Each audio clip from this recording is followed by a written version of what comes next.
¿Qué sensación le quedó del cambio de la entrada del hijo y la salida de Rafecas? Vayamos por parte. Bueno, a ver, nosotros en su momento, no digo que hayamos salido a defender a Rafecas, porque, digamos, creo que hay dos capítulos de esta saga. Uno fue la conferencia de prensa en Semana Santa del vicepresidente, y eso marca una situación. Y el segundo capítulo estaría dado cuando se da a luz los famosos cruces de mensajes a través de este sistema telefónico. Y eso yo en su momento señalé que me parecía que cambiaba obviamente el eje de toda la situación. El primer capítulo, el vicepresidente sale a plantear toda una situación institucional bastante delicada, aparentemente o en ese momento sin ningún elemento de convicción, porque digamos, él sale a hablar de una serie de situaciones que se estarían dando en derredor de esta causa. Recordamos que le había molestado mucho un allanamiento, ¿no? Bueno, ese parecería que había sido el disparador, la presencia de ahí de la prensa, esta aparente filtración de esta medida cautelar o de esta medida, y claro, bueno, eso marca una situación, o sea, la aparición de estos mails o de este cruce mensajes cambia la situación respecto del juez. A nosotros nos pareció, respecto a la primera situación, preocupante, porque sale a hablar de toda una connivencia dentro del ámbito de la justicia, sin precisar específicamente a qué se refería, y eso nos pareció realmente preocupante y alarmante, porque digamos, poner en tela de juicio a todo el Poder Judicial de la Nación, si bien uno entendía que se refería a determinado fuero, específicamente al fuero federal, no especificaba qué era a dónde apuntaba. En el segundo, cuando ya aparece la cuestión de los mails, bueno, obviamente ahí la situación cambia porque coloca al juez en una situación delicada desde el punto de vista de los que están implicados en la causa. Lo torna vulnerable, podríamos decir, ¿no? Lo torna... Ahora, ¿no eran mensajes tratando de favorecer al propio acusado? Sí, pero digamos, si usted ve la resolución de la Cámara, en realidad la Cámara centra la atención en la situación de los que estarían implicados, los interesados en la causa. No juzga la actitud del juez. Incluso en algún aspecto le da cierta razón por el tema de la nota en perfil y demás, pero respecto a este cruce, lo que están diciendo de alguna forma es que esa situación del juez lo pone, o mejor dicho, despierta o desata una sospecha de imparcialidad respecto de los que están interesados, o en este caso respecto de uno en particular, que fue el que hace el planteo, lo cual... En realidad eso es lo que analiza la Cámara. ¿Estamos ante una situación de posible imparcialidad del juez? ¿Es razonable lo que está planteando este presunto implicado dentro de lo que es la causa en sí?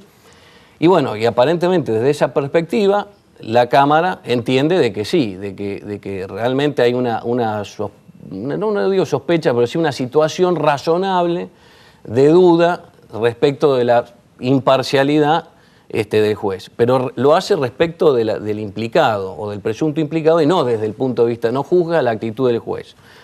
Y bueno, desde ese punto de vista la Cámara lo aparta. ¿Usted coincidió con la decisión de la Cámara?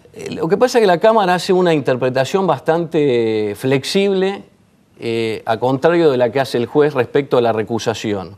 El juez dice, la recusación debe interpretarse restrictivamente.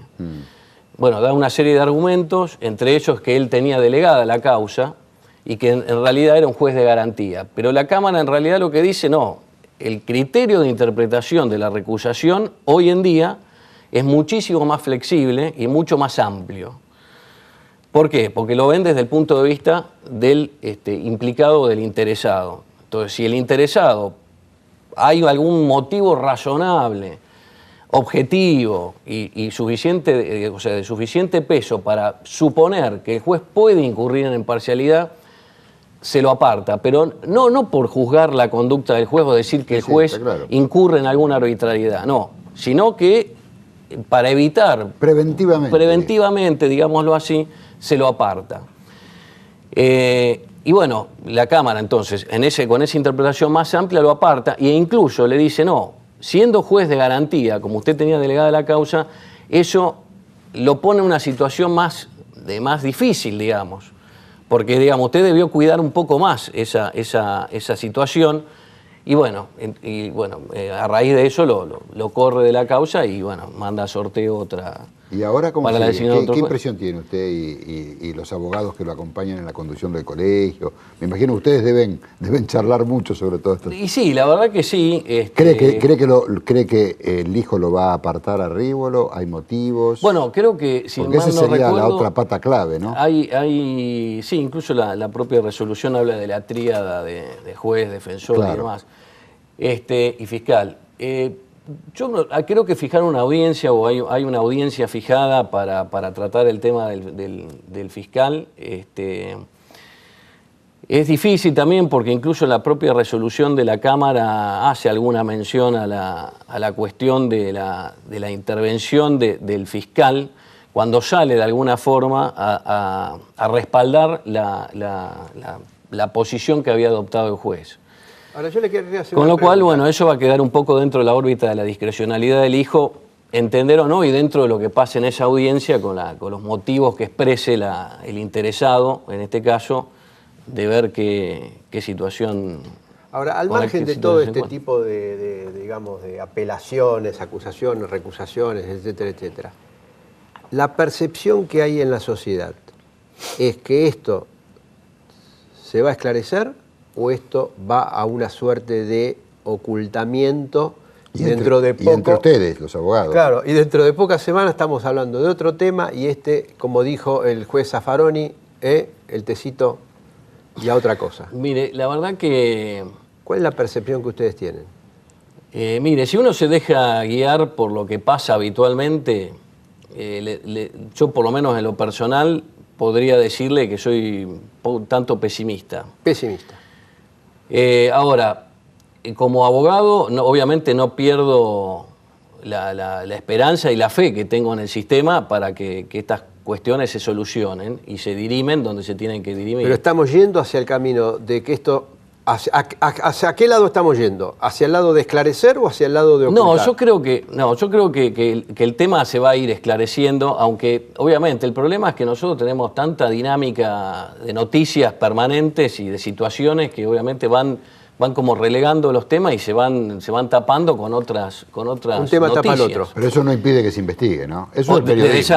Desde ya, porque si no yo perdería la fe en el sistema. Claro, ahora a mí Y me yo parece tengo que ¿Por qué es tener- pesimista?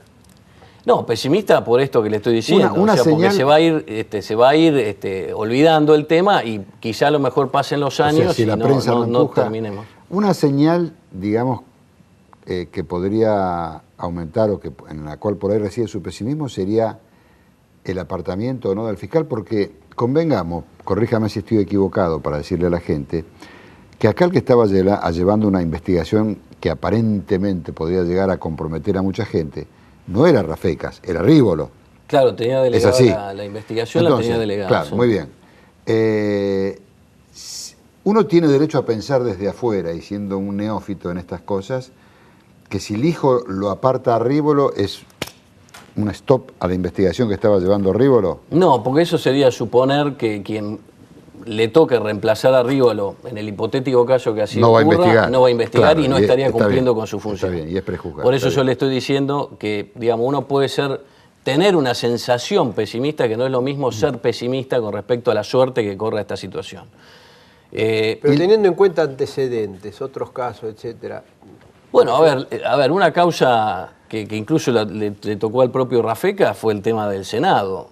Y sin embargo, está llegando a juicio oral, si bien con alguna demora en el tiempo, porque también hay una realidad, la complejidad de situaciones hace que las cosas tengan su demora. Por ahí las normas procesales a lo mejor facilitan algún tipo de estrategia que dificulta el llegar a estas etapas procesales que son necesarias para que la cosa se ventile como es el juicio oral. No se olviden también que hay en estudio una reforma procesal para claramente definir si vamos a un sistema acusatorio, esto es delegarle todo al fiscal y que sea el fiscal el que en definitiva investigue y diga cuándo una situación deba ir a juicio y evitar todo este tipo de planteos, replanteos, idas y vueltas, recusaciones, en fin, ¿por qué? Porque son elementos que están y los abogados defensores lo usan. Esto es una realidad y como tarea que tienen que hacer, la llevan y la cumplen. Y el fiscal debe hacer lo propio, pero dentro de toda esa maraña de por ahí de normas que a lo mejor facilitan este tipo de cuestión o demoran en la llegada a los juicios orales o al debate oral, que es donde en definitiva se va a saber a ciencia cierta qué es lo que va a pasar, si hay responsabilidad o no desde el punto de vista penal. Doctor, porque se nos va acortando el tiempo y yo quería llevarlo al otro caso resonante, porque bueno, aquí estamos hablando de un supuesto caso de tráfico de influencias, ¿sabes? Y hay otro caso en el cual hubo 51 vidas que se perdieron y también en algún momento al principio muchos colegas suyos, ex jueces, gente del ámbito judicial tenía sus sospechas sobre cómo podía evolucionar esto estando en manos del juez Claudio Bonadío. ¿Qué opinión tiene? ¿Le gusta cómo está avanzando esa causa? ¿La ve avanzar? ¿No la ve avanzar? ¿La ve detenida? En fin, ¿qué impresión tiene? Bueno, dentro de la complejidad de toda la causa, aparentemente parecería que tiene cierto avance. De hecho, ya hemos tenido, o por lo menos se ha tomado estado público, la existencia de una pericia. La situación del Estado, quiera o no, al principio se lo tuvo como querellante y después, bueno, esa situación se revirtió. Con lo cual parecería que tiene cierto avance y dentro de lo que sería la complejidad de situación, porque no se olvide que hay, como usted bien dijo, una importante cantidad de víctimas, hay partes querellantes, hay cruce de intereses, de posiciones entre incluso los propios administradores de la concesión, de la empresa concesionaria, el motorman, en fin, o sea, la situación es compleja, pero de alguna forma va avanzando porque ya tenemos claramente una pericia que está indicando una serie de circunstancias que aparentemente tenían o recaían sobre la situación de la formación ferroviaria y que eso va a determinar, entiendo yo, la situación dentro del marco de esa causa de determinadas personas, empezando por el propio Estado, los secretarios o el secretario de Estado, para abajo, y esto hablo también del motorman y de los que son responsables de la concesión. Las pericias parecerían demostrar que ahí pasó de todo, si uno se atiene, o sea, que el material estaba en muy malas condiciones y que el motorman tampoco cumplió con su trabajo cabalmente, o yo interpreté mal lo que leí. Mire, bueno, aparentemente es así. Lo que pasa que, fíjese ahora otro ingrediente más. Ahora la propia intervención acaba de señalar que se necesita una inversión de $900 millones para poner en condiciones de funcionamiento. Con lo cual está admitiendo que estaba mal. Mire, a ver, yo lo estoy viendo de afuera el tema, pero la verdad que... Esto lo digo yo, no lo digo usted. No, pero la verdad que es señalar justamente que no ha habido ningún tipo de inversión. Claro. Un deterioro muy una grande. Lectura, diría... No, es peor, inversión hubo. Bueno... No se sabe dónde fue. El desvío de fondos. Por eso. Bueno, ese será otro tema que a lo mejor tendrán que obviamente investigar. No sé si en el marco de esta causa, porque no hace al central, pero bueno, es una de las medidas de prueba que creo que ha pedido el fiscal, determinar dónde han ido los subsidios. Bueno, pero son situaciones que van marcando cuál va a ser en definitiva o sobre qué se va a apoyar la eventual decisión que tome el juez en esta causa. Notable, ¿no? De Tecnópolis a decir que solamente en el Sarmiento estamos hablando de 900 millones, solamente en una línea. Es la Biblia del Calefón que alguna vez alguien armó esos versos. Nos tenemos que ir despidiendo, pero yo le quería hacer una pregunta final. ¿Es posible pensar que una tragedia como la de Once, con 51 muertos y algunos heridos estropeados de por vida, cuando todo esto termine no haya una sola persona detenida? ¿Esto podría ocurrir? Mire, la verdad que sería hacer una suerte de conjetura, pero... Porque en la Argentina ya ha pasado esto, ¿no? En Argentina tenemos antecedentes. Por eso es difícil decirle sí o no, y por eso hablaba de conjetura. Y está hablando un hombre de la justicia. Está hablando un hombre de la justicia. No, no soy de la justicia. Yo estoy, bueno, digamos vinculado del foro ¿Sabe por qué? Porque estas situaciones dependen de lo que está pasando en la causa. Yo, digamos, uno habla desde el punto de vista de lo que trabajando fiscal y juez en este caso. Bueno, claro, obviamente son los que están recabando o llevando adelante la investigación y sobre esa base van a tener que tomar las decisiones pertinentes. Bueno, muy bien. Pertinentes. Doctor Cosi, muchísimas gracias por haber estado aquí. La verdad que son temas apasionantes. Sí, y esperemos no tener que convocarlo nuevamente. Seguramente que sí, y ojalá cuando lo convoquemos las cosas estén aclaradas, ¿no? Exactamente. En un sentido o en otro.